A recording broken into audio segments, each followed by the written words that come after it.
Hello everyone, this is the Joy of Reading and welcome to a new video. I love languages and I find it fascinating to discover how a new language developed from an older one. This is particularly true for my own Italian language, which developed from Latin together with the other Romance languages like French, Spanish, Romanian, Portuguese and so on. Of course, this change, this passage from Latin to Italian was not sudden. It took centuries. And during those centuries, Latin sort of blended into Italian.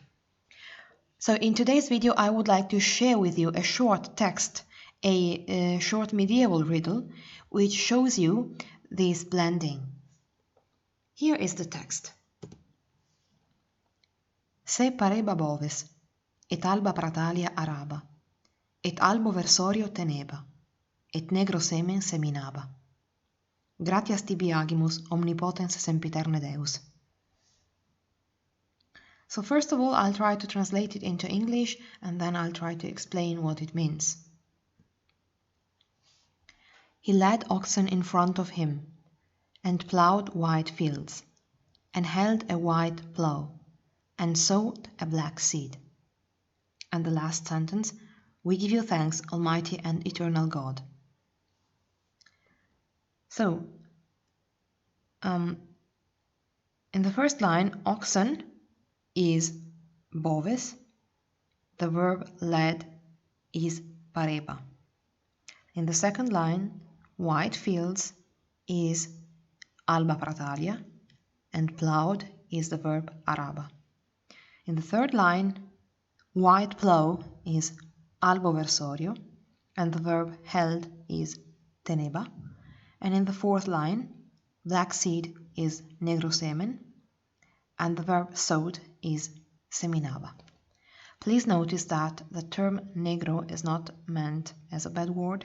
It is simply, negro is simply the Latin translation of black.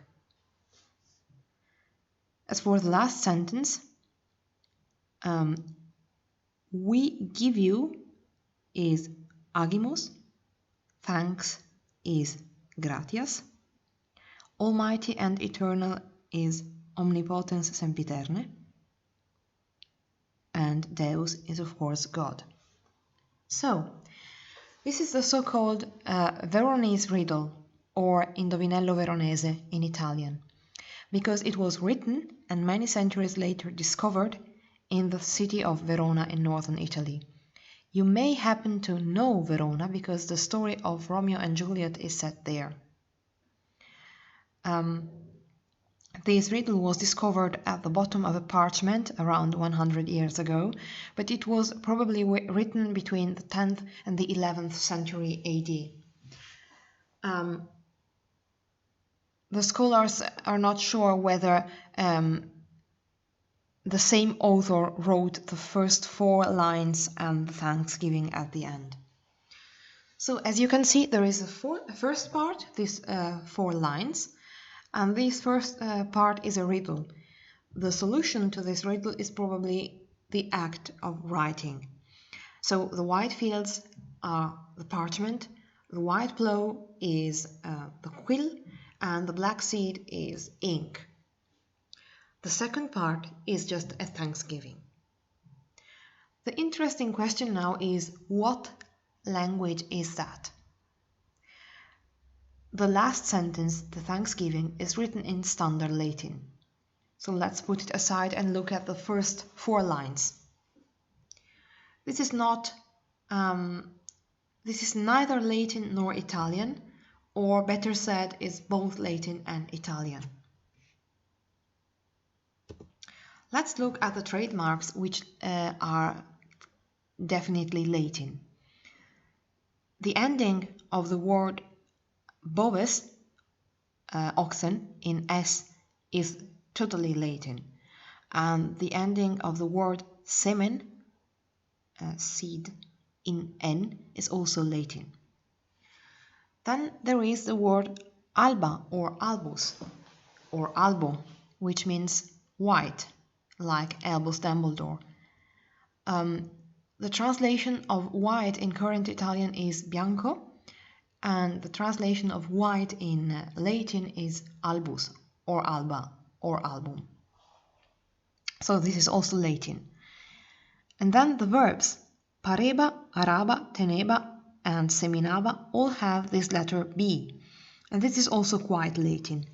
But the most Latin thing is the word order. So what I wrote at the bottom, SOV. This means the subject, if even present, is at the beginning, and the object in the middle, the verb at the end. So you see here, with the exception of pareba, the verb is always at the end. Araba, teneba, and seminaba. So this sounds distinctively Latin and is not typical of Italian at all. We don't do that in Italian. But there are also Italian or at least not Latin trademarks, and I highlighted them in green. First of all, if this riddle were Latin, the verbs would be parebat, arabat, tenebat, seminabat, with a final T, which has disappeared here. Then we have the word negro and also the word albo. If this riddle were Latin, these two adjectives would end in album, negrum, and the term versorio would also end in because it is an object. So it would be et album versorium tenebat, et negrum semen seminabat. And then the words pareba and versorio are not Latin. They are not Italian either, and they are probably typical of the dialect spoken where the riddle was written in the vicinity of Verona. So scholars are arguing, and someone says, yes, this is of course Latin. It is clearly a late version of Latin, whereas others say, no, this is definitely an early version of Italian. Some scholars argue that the author wrote these 4 lines in this language and then he wrote the Thanksgiving in Latin, and that means that he perceived a difference between the 2 languages, and that means that the riddle was in Italian. Whereas other scholars say we are not even sure that the same person who wrote the riddle and the Thanksgiving, it probably was another person who wrote the Thanksgiving, so the riddle is in Latin.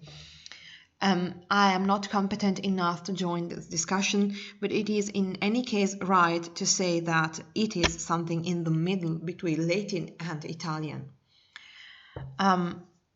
I hope you found that interesting, and if you like my videos, please remember to follow my channel and my Facebook page, also called The Joy of Reading. Thank you for listening, and good evening.